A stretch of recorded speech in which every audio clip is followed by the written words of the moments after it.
if you had something to say in regards to the community, the viewers that are watching, and how we can do a better job of supporting the work that you are doing, the work your students are aiming to do, what are some of the things you think that?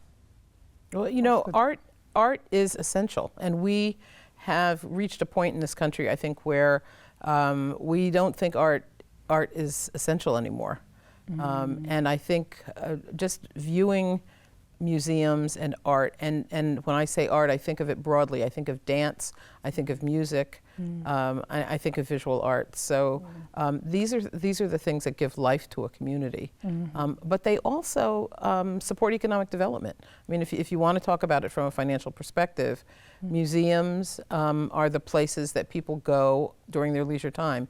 And when people go to museums, they buy food, they buy hotel rooms, you know, they buy gasoline. So they are economic drivers. And I think we need to support the arts just as much as we support anything else, technology or anything else that legislators put their money into. It would be wonderful if the state government put more money into the arts. Into the arts, yeah. One of the things I think about as, you know, wearing many hats that I wear, but like being an artist and this idea of allowing art to survive and live in our community in a way that isn't necessarily viewed as a pastime, but as essential.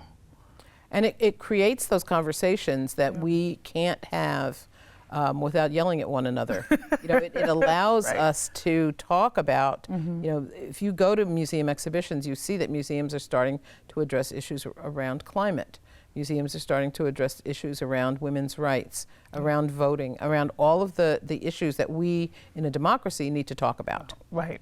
Where do we talk about those issues? Where can we talk about? Where can people engage with those ideas? Right. It's in a museum. It's in a museum. And so this takes me back to one of the first points that you made, even in open. How do how do we open access? Because even as I think about, you know, how museum spaces can hold opportunities for the community to think about them, I go back, you know, to thinking about museums that I've walked into and I felt like, ooh, do I belong here? That's one of the things that we work on a lot, is how do we make museums more accessible? How do we make people feel welcome?